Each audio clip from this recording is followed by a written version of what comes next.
सब शिक्षकगण एवं मेरे प्रिय सहपाठियों, आप सभी को मेरा शुभ प्रभात। जैसा कि आप सभी जानते हैं, आज एमपीए प्रथम वर्ष भरतनाट्यम की छात्राएं आप सभी के सम्मुख नृत्य नाटिका की प्रस्तुति करने जा रही हैं, जिसका विषय है देवदासी प्रथा। मैं देवदासी प्रथा के बारे में आप सभी को अवगत कराना चाहती हूँ, जो कि इस प्रकार है। देवदासी प्रथा प्राचीन भारत की एक परंपरा थी, जिसमें छोटी उम्र की लड़कियों को मंदिरों में देवता या देवी की सेवा के लिए समर्पित कर दिया जाता था। देवदासी शब्द का अर्थ है देवता की दासी, यानी भगवान की सेविका। इस प्रथा की शुरुआत मूल रूप से धार्मिक और सांस्कृतिक उद्देश्यों से हुई थी। देवदासियों में पूजन पाठ, भजन कीर्तन, नृत्य एवं संगीत के माध्यम से देवी देवताओं की आराधना करती थी। विशेषकर दक्षिण भारत में मंदिरों में यह परंपरा बहुत ही प्रचलित थी। समय के साथ इस प्रथा का स्वरूप बदलता गया। प्रारंभ में देवदासियां समाज में सम्मानित स्थान में रहती थीं और कला, विशेषकर भरतनाट्यम, ओडिसी जैसे शास्त्रीय नृत्यों के विकास में उनका बड़ा योगदान है। लेकिन बाद में राजनीतिक, सामाजिक और आर्थिक कारणों से यह प्रथा अपने मूल उद्देश्य से भटक गई और फिर देवदासियों का शोषण होने लगा। अंततः इसे मानवीय मानते हुए 20वीं शताब्दी में विभिन्न राज्यों और भारत सरकार ने कानूनी रूप से प्रतिबंधित कर दिया। बाला सरस्वती रुक्मणी देवी अरुंडले ने इस नृत्य कला को भरतनाट्यम नृत्य विधा में शिक्षण प्रशिक्षण कार्य में सम्मिलित कर विकसित किया। भारतीय नृत्य कला के विकास में देवदासियों का महत्वपूर्ण योगदान है। देवदासी का तात्पर्य है देवता की सेवा करती हुई गणिका अर्थात स्त्री।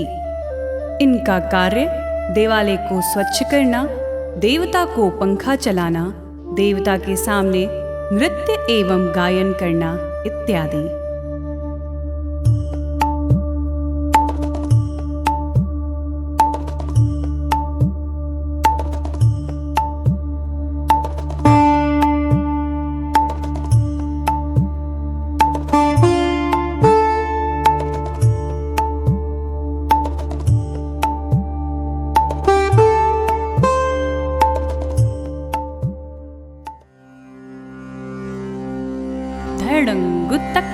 कुत्तक लिंगेण तोम तक दी मी तक दी मी तक दी मी तक दी मी ता।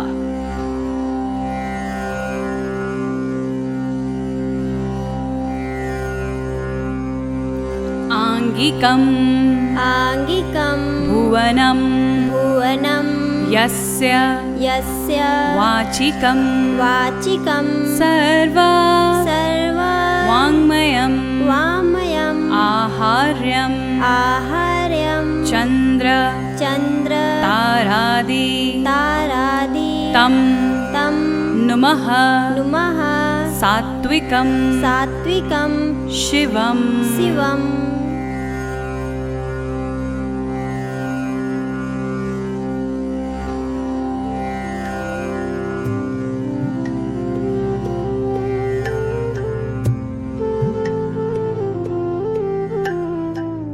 ऐसा माना जाता था कि मंदिर में स्थित देव मूर्ति प्रत्यक्ष देवता है। ऐसा मानकर उसे स्नान, गंध, पुष्प, इत्र एवं वस्त्र आदि अर्पण करने की प्रथा देव पूजा के नाम से जुड़ी हुई थी।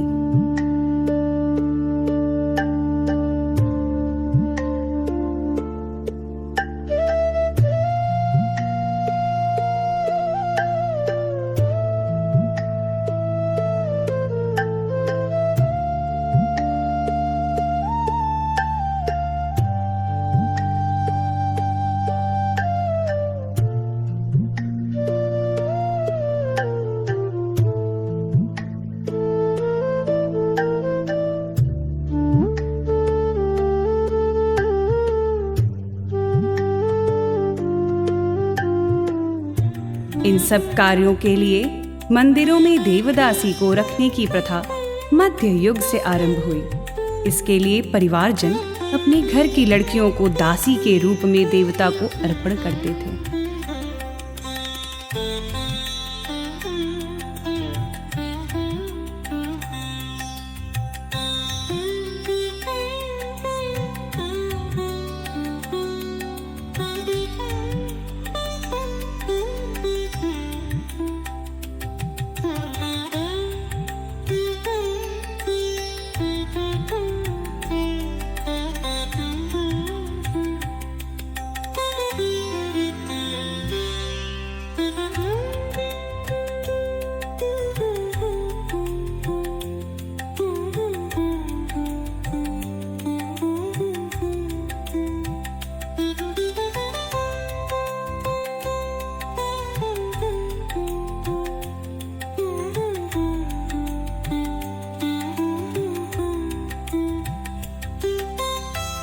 कुछ देवदासियों को उनके उत्तम सेवाओं के लिए देवस्थान की ओर से भूमि भेंट की जाती थी, जिस पर उन्हें किसी प्रकार का लगान भी नहीं देना पड़ता था।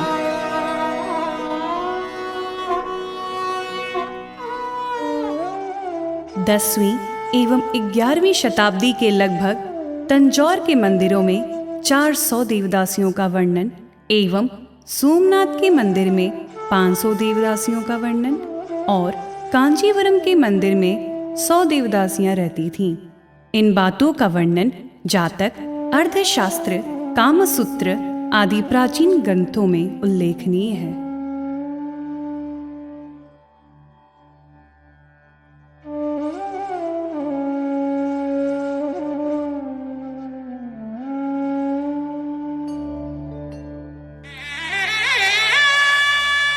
इन स्त्रियों को हीन दृष्टि से नहीं बल्कि सम्मान के साथ एवं शुद्धता के साथ देखा जाता था। ऐसा कहा जाता है कि मध्य युग से कर्नाटक में प्रत्येक घर से एक लड़की देवता को अर्पित की जाती थी। इन लड़कियों का देवता की प्रतिमा से लग्न संपन्न होता था।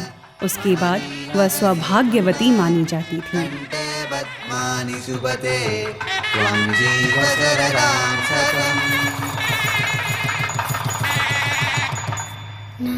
मुख्यतः देवदासियों को 2 वर्ग में विभाजित किया गया था। पहला, वे जो नृत्य, गायन, वादन में अत्यंत कुशल होती थीं और बुद्धिमान, सुंदर, प्रामाणिक होती थीं। दूसरी, वे जो मंदिरों में झाड़ू लगाना, कुएं से पानी भरना, देवता की पालकी की व्यवस्था करना, देवता पर चवर डुलाना आदि कार्य करने वाली स्त्रियां।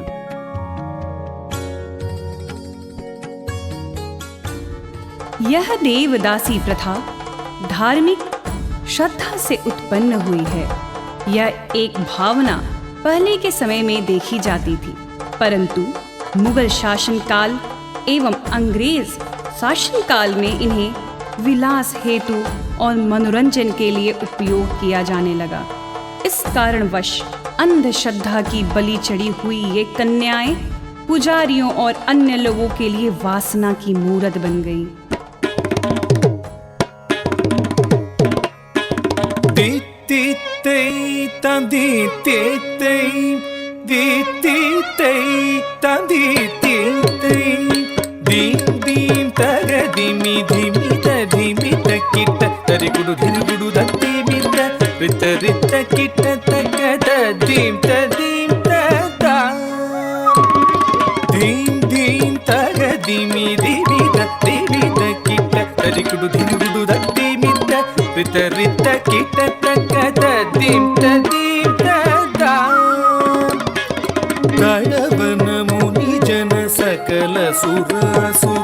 सन्नुद पाद किंकिणी जम जम जन जन जन जन नूपुरलय गति जय जय जय जय विधि हरि सेवित तकुडु दिक्कुडु तगुदरि गिड तगता कल कल तक्किड गिड तग दिक्किड गिड तग तांडविधंबर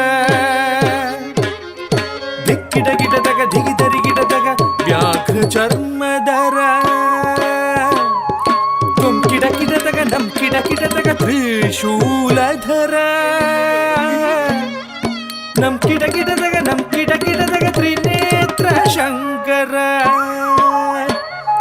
तक्किटकिटतक धिक्किटकिटतक ताण्डवीधम्बर धिक्किटकिटतक धितरिकिटतक व्याघ्रचर्मधर तुं किटकिटतक नं किटकिटतक त्रिशूलधर नं किटकिटतक त्रिनेत्र शङ्कर नन्दिवाहन नादयोगप्रिय नन्दिवाहन नादयोगप्रिय जगनं किटतक उदतक दत्तगदै जग जग जय जय शशिरविभूषण रूप भयङ्कर डमरुकहस्त तृतीय सहस्र दीक्षितनाथ नटेश गौतम तग तगदां तिगि तिगि दै तक्कुदि कुतक्किट तुं किटकिट तगिदं दङ्गि किटतगधि कोट ततदा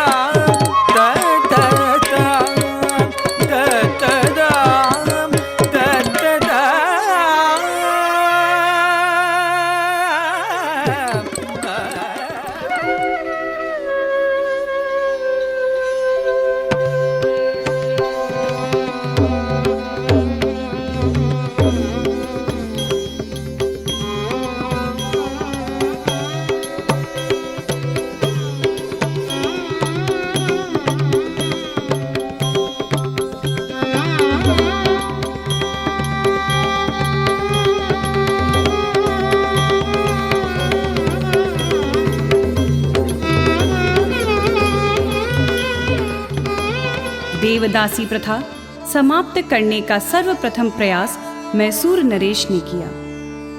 1910 में इस प्रथा को कानून बनाकर समाप्त कर दिया। बाद में तमिलनाडु, महाराष्ट्र, केरल, उत्तर प्रदेश आदि राज्यों में भी ऐसे ही कानून बनाए गए।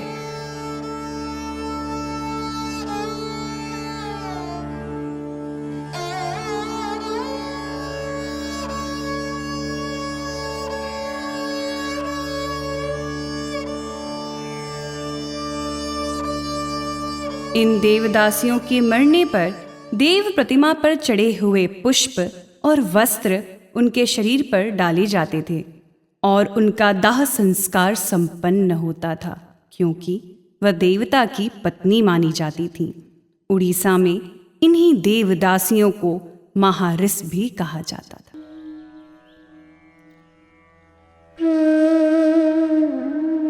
देवदासी प्रथा के पश्चात भरतनाट्यम को रुक्मिणी देवी अरुंडेल और ई कृष्ण अय्यर जैसे ज्ञानियों ने पुनर्जीवित किया, जिससे यह एक पवित्र परंपरा से निकलकर एक स्वतंत्र शास्त्रीय नृत्य रूप में विकसित हुआ।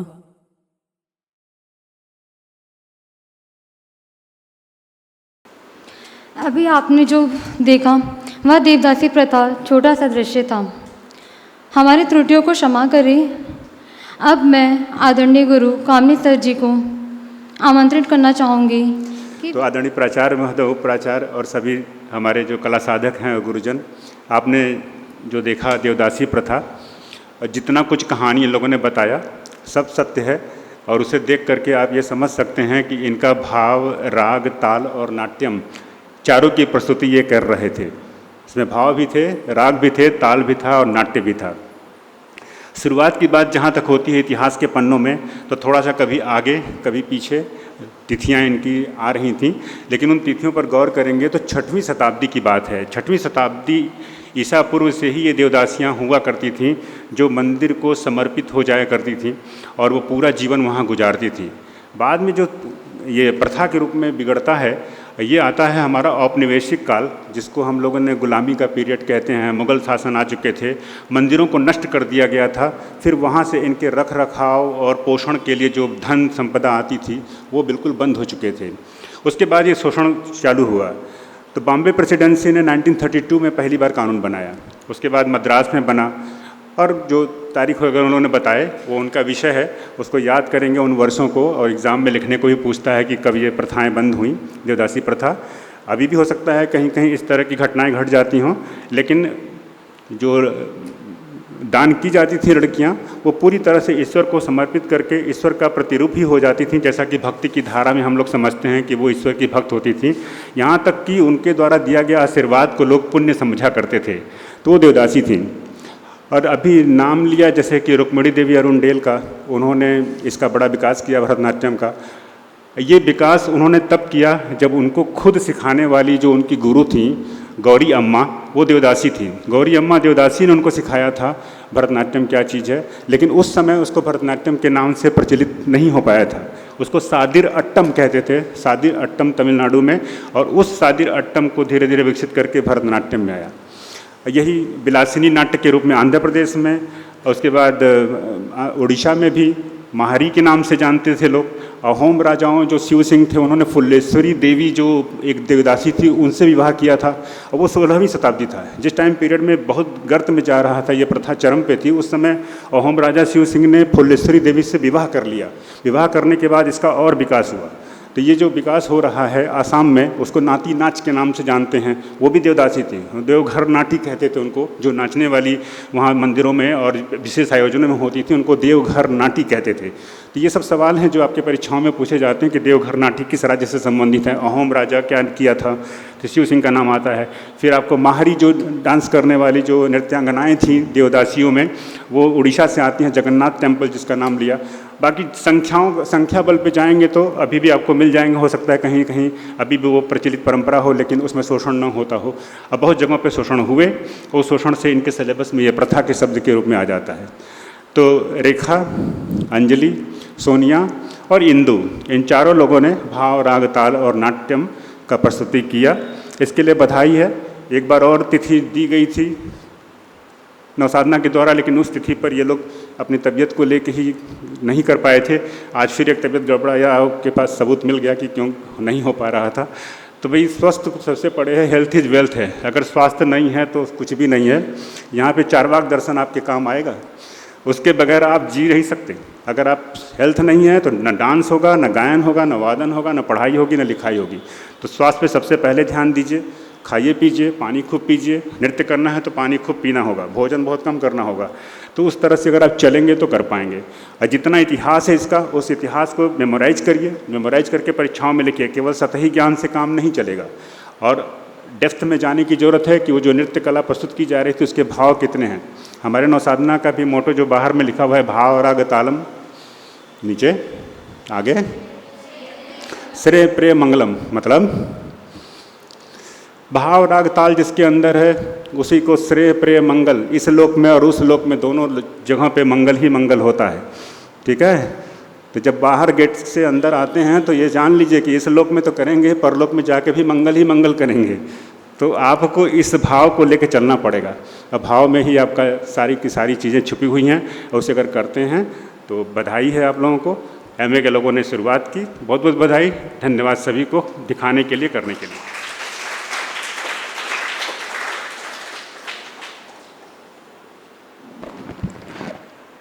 Thank you sir. कवि मुरली मनोहर जायसवाल द्वारा रचित कविता का एक अंश आपके सामने प्रस्तुत करता हूँ। मन के जीते जीत है, मन के हारे हार, हार गए जो बिल लड़ गए, उन पर है धिक्कार, उन पर है धिक्कार जो देखे न सपना, सपनों का अधिकार असल अधिकार है अपना। इसका पढ़ने का वजह मेरा ये था कि मेरे एमपीए के सहपाठियों द्वारा जो यहाँ प्रस्तुत किया गया, उनका तबीयत खराब होने के बावजूद भी उन्होंने इतना जो वो कर सकते थे उन्होंने काफ़ी अच्छी तरीके से उन्होंने प्रस्तुत किया। तो अब मैं प्रधानाचार्य जी को बुलाना चाहूँगा कि वह आए यहाँ पे, अपने स्वर्णिम शब्दों से इनका हर्षोल्लास करें। अक्सर दूसरों की बीमारी को देख के सुन के लोग बीमार पड़ जाते हैं। अभी सोनिया की तबीयत को देख के हम सबको चक्कर आ रहा है। तबीयत, यस, सर कामिनी सर ने कहा अगर तबीयत नहीं है, सही नहीं है, कुछ भी नहीं है, कुछ कर नहीं सकता, ये बात ये है। तो उनकी तबीयत तो उतनी खराब नहीं है, ठीक है, लेकिन नर्वसनेस ज़्यादा था। जल्दीबाजी में नर्वसनेस, क्या कहना है, क्या होगा, इससे और नर्वस हो जाते हैं। थोड़ा साहस से, हिम्मत से जो सामने आता है, जो कहना है आराम से, हाँ, चाहे स्टेज पे भी क्यों ना हो, कभी डर लगता है, डर से लोग भूल जाते हैं और बोलते हैं हम मास्टर जी से डर गए थे इसलिए सब भूल गए। नहीं, दूसरों से डरने की ज़रूरत नहीं है, खुद को हिम्मत से न दृढ़ संकल्प लेकर जब मैं कर सकता हूँ, ये कर सकती हूँ, इससे तो उसके बाद कुछ नहीं हो। मैं जानता हूँ तबीयत सही नहीं है, वो तो ठीक है, लेकिन जब भी अगर आपको कुछ करना है तो सही ढंग से करना है। तबीयत ज़रूरी सबको चाहिए। और आज के इन चारों कला साधकों ने, छात्राओं ने आज जो प्रस्तुत किया बहुत ही रमणीय है, सुंदर है, बहुत ही अच्छी तरह से प्रस्तुत किया।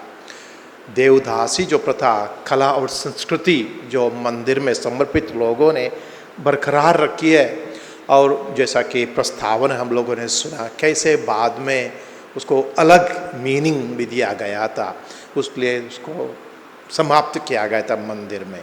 लेकिन इसी के द्वारा हम लोग हमारी जो कला, संस्कृति, नृत्य, संगीत जो भी है, अगर उसको जारी रखना है तो इन्हीं सभी का मिश्रण करके हमें जो हम लोग सीखते हैं, हमें मंच पर यहाँ प्रदर्शित करने को मौका मिलता है।